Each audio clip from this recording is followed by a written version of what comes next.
Buenos días, los saluda el ingeniero Armando Vitela. El día de hoy en la materia de estadística veremos el tema de análisis combinatorio. Vamos a comenzar. Primero que nada, ¿qué es el análisis combinatorio? Muy bien. La combinatoria es una rama de la matemática que pertenece al área de matemáticas discretas y que estudia la enumeración, la construcción y la existencia de propiedades de configuraciones que satisfacen ciertas condiciones establecidas. Además, estudia las ordenaciones o agrupaciones de un determinado número de elementos.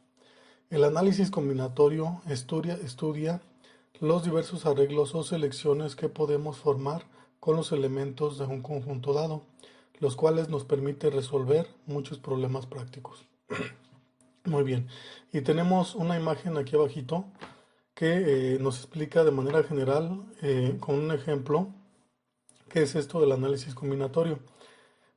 Todos hemos tenido una dificultad o nos hemos presentado a este problema de saber qué ropa elegir cuando nos despertamos en la mañana y pues vamos a realizar alguna actividad durante el día, como ir a trabajar, ir a la escuela, etcétera. Entonces, pues queremos elegir qué ropa pues nos vamos a poner, ¿verdad? Entonces tenemos que ver cuáles son las opciones que tenemos en nuestro ropero o en nuestro closet y pues de ahí vamos a elegir.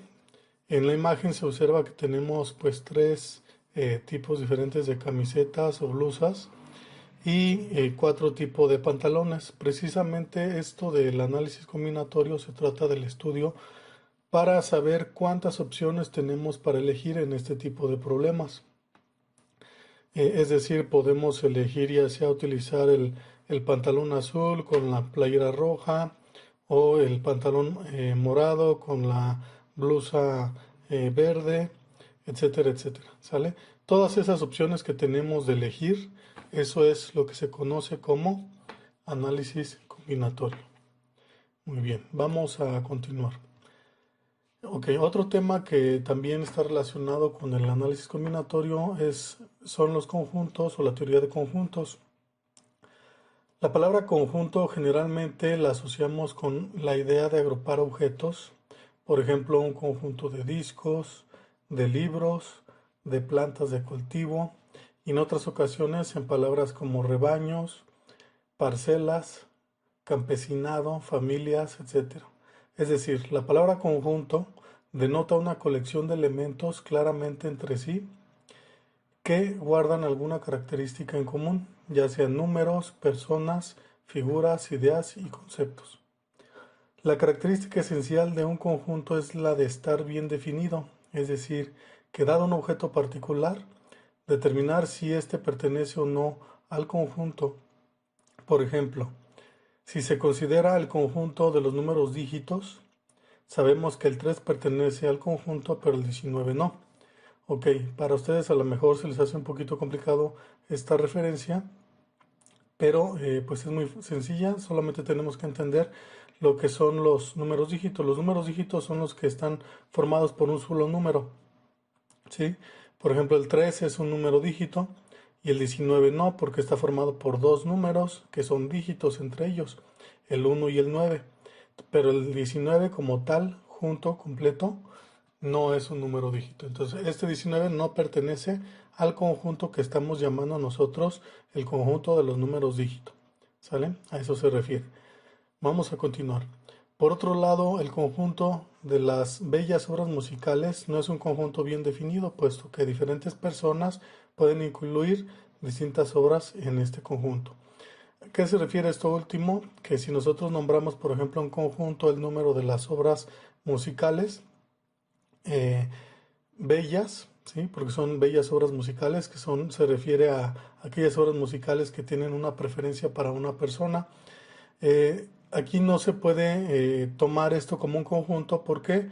Porque lo que para una persona es una bella obra musical, a lo mejor para otra persona no lo es. Entonces queda muy ambiguo este nombre que se le da a este conjunto, por eso no podemos definir con esta característica a un conjunto como tal, ¿sí? tendríamos que elegir otro nombre o con otra característica que nos pueda dar un conjunto bien definido, ¿sale?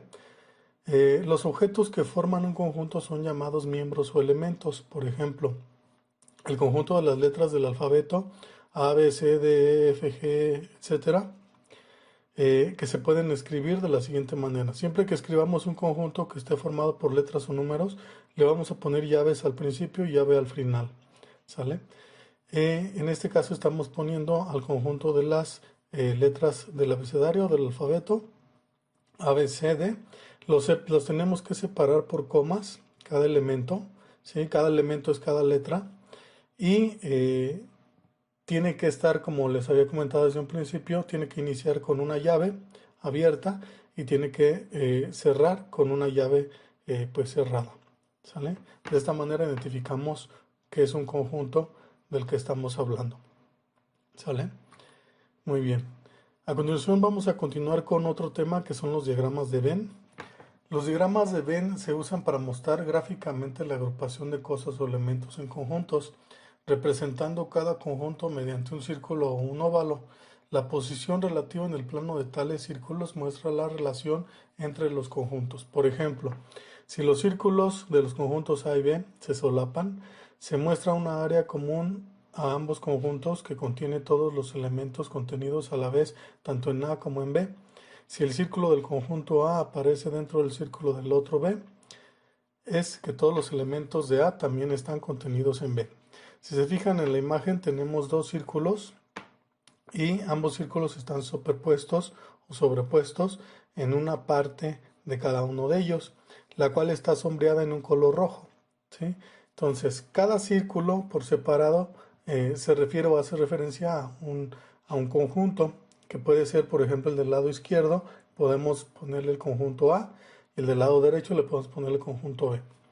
La zona que está marcada en color rojo es la zona donde se cruzan ambos conjuntos y es la zona donde nosotros vamos a representar aquellos elementos de dichos conjuntos que pues se muestren tanto en un conjunto como en otro conjunto.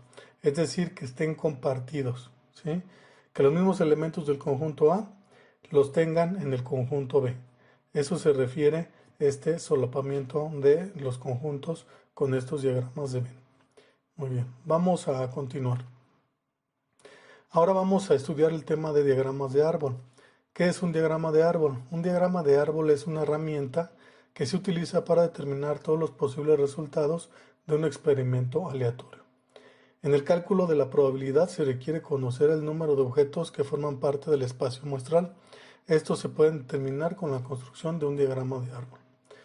El diagrama de árbol es una representación gráfica de los posibles resultados del experimento, el cual consta de una serie de pasos donde cada uno de los pasos tiene un número finito de maneras de ser llevado a cabo. Se utiliza en los problemas de conteo de probabilidad. Para la construcción de un diagrama de árbol se partirá poniendo de una rama para cada una de las posibilidades, acompañada de su probabilidad. Cada una de estas ramas se conoce como rama de primera generación. En el final de cada rama de la primera generación se constituye a su vez un nodo, del cual parten nuevas ramas conocidas como ramas de segunda generación, según la posibilidad del siguiente paso, salvo si el nudo representa un posible final del experimento, un nudo final. ¿Sale? Vamos a ver un ejemplo para entender un poquito más a qué se refiere esto de los diagramas de árbol y cómo los podemos utilizar en la vida cotidiana para resolver los problemas que se nos presenten. Vamos a ver un ejemplo. Una clase consta de 6 niñas y 10 niños. Si se escoge un comité de 3 al azar, hallar la probabilidad de seleccionar 3 niños. Entonces, aquí lo que estamos haciendo es primero que nada separar las dos posibilidades, que sea niño o que sea niño. ¿Sí? Niño o niña. Entonces, como estamos hablando de que nuestro grupo está formado por 6 niñas y 10 niños, la probabilidad de que sean niños va a ser 10 de 16. Es decir, el total niños y niñas, que son 16, 10 más 6. Y de ahí vamos a separar cuántos niños son y cuántas niñas son. Y lo vamos a dividir entre el total de niños y niñas. Entonces la probabilidad de que sea niño va a ser 10 de 16, o sea, 10 sobre 16, una fracción. La probabilidad de que sea niña va a ser 6 entre 16, ¿sí? Como nos está pidiendo que formemos un comité de 3 personas al azar, de 3 niños o niñas, y tenemos que encontrar la probabilidad de que sean 3 niños, entonces pues vamos a empezar haciendo nuestro diagrama de árbol. En la primera separación que vamos a hacer, niño o niña, tenemos que para la probabilidad de que sea niño es de 10 sobre 16. Si queremos hacer otra separación, vamos a separar otra vez la probabilidad de que sea niño, ahora va a ser reducida en 1. Ya no van a ser 10 niños porque ya elegimos 1, ¿sí? Entonces ahora van a ser 9 sobre 15, ¿sí? La cantidad de niños en total ya se redujo también. Si queremos elegir niña, pues vamos a elegir 6 sobre 15, porque no hemos elegido niña en esta primera parte, ¿sale? Después vamos a elegir otra vez la siguiente combinación, en donde vamos a separar nuevamente si es niño o niña, y en este caso nos va a dar como resultado 8 sobre 14, porque vamos a restar un niño, ¿sí? Y del total también vamos a restar un niño o niña. Y para la segunda combinación, que va a ser niña, vamos a poner 6 sobre 14, ¿sale? Entonces, para cada elección que hagamos, nosotros tenemos que restar la cantidad de niño que hayamos elegido anteriormente en una generación anterior, ¿sale?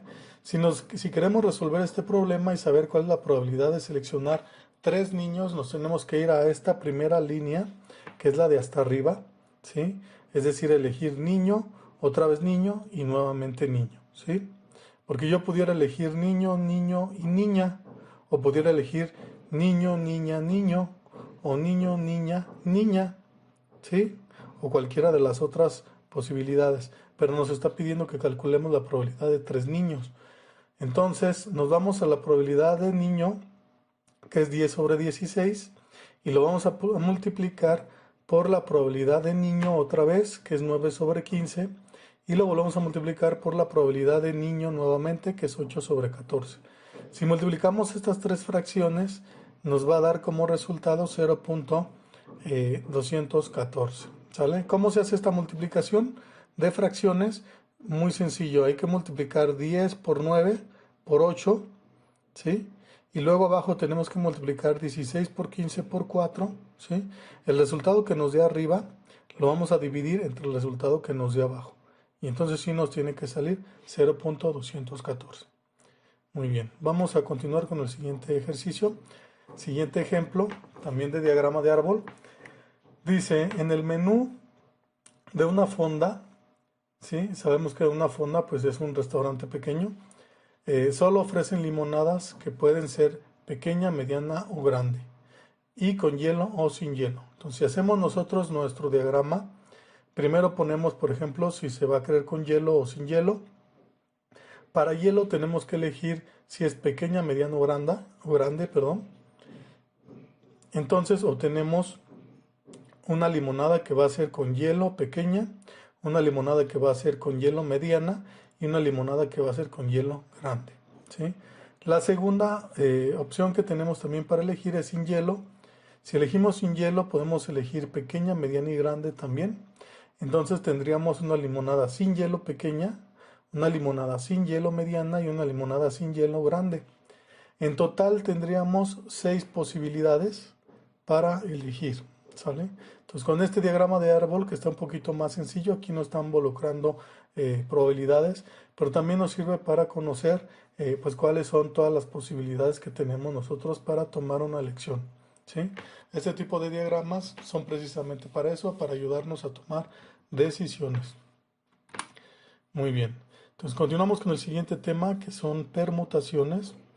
Las permutaciones son una forma de agrupar elementos de un conjunto en las que se toman todos los elementos de un conjunto, no se repiten los elementos del conjunto y el orden importa, ¿sí? Por ejemplo, AB no es lo mismo que BA, ¿Sale? Eso significa que el orden importa. ¿Sale? Vamos a ver un ejemplo. Dice, si sea el conjunto ABC, ¿sí? ¿Cuántos grupos de tres letras diferentes se pueden formar? Si buscamos los diferentes grupos, obtenemos que se puede formar ABC, ACB, BAC, BCA, CAB, CBA. Entonces tenemos que podemos formar 6 grupos o 6 permutaciones. ¿Sale? La fórmula para calcular las permutaciones es n con un símbolo o un signo de exclamación invertido, que a este signo de exclamación invertido le vamos a llamar factorial. Entonces siempre que vean ese signo de exclamación invertido, tenemos que llamarlo como factorial. Entonces la fórmula va a ser n factorial entre n menos r factorial, ¿sí? Aquí la R la podemos, bueno, varía dependiendo del libro con el que estemos trabajando. A veces en otros libros utilizan en lugar de R una K, pero sigue siendo la misma fórmula y significa lo mismo. Entonces, seguimos con la fórmula. Nos dice que donde n es el número de cosas que podemos elegir y eliges R de ellas. No se puede repetir y el orden importa, ¿sí? Entonces, esta es la fórmula para permutaciones. Vamos a ver un ejemplo más adelante. Primero vamos a continuar explicando un poco más acerca de lo que es n factorial. N factorial es la función factorial, ya les había comentado, y significa que se multiplican números descendientes.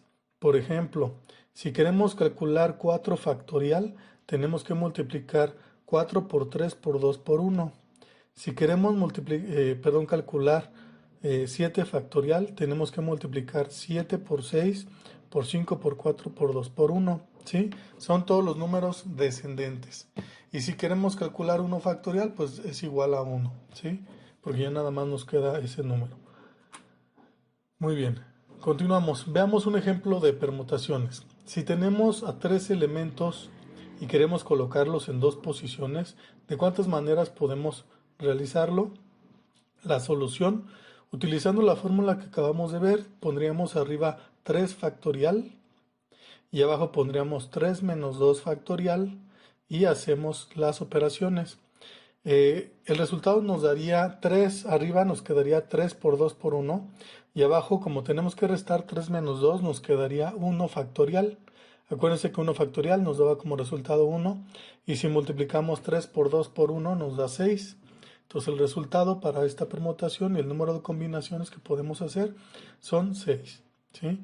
Si queremos ver desglosado cuáles son esas combinaciones, si dijéramos que los elementos son A, B, C, entonces los podemos ordenar en dos, en grupos de 2 nada más.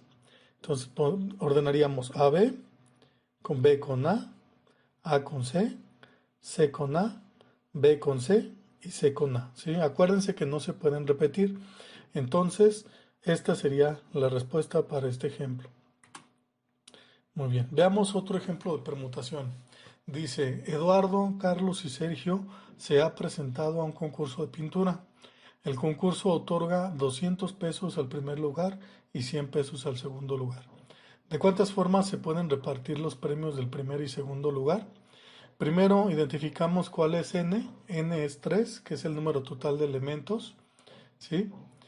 K es 2, en este caso, como les había comentado, este libro que de donde saqué este ejercicio, pues utiliza la letra K en lugar de la R, pero acuérdense que significa lo mismo.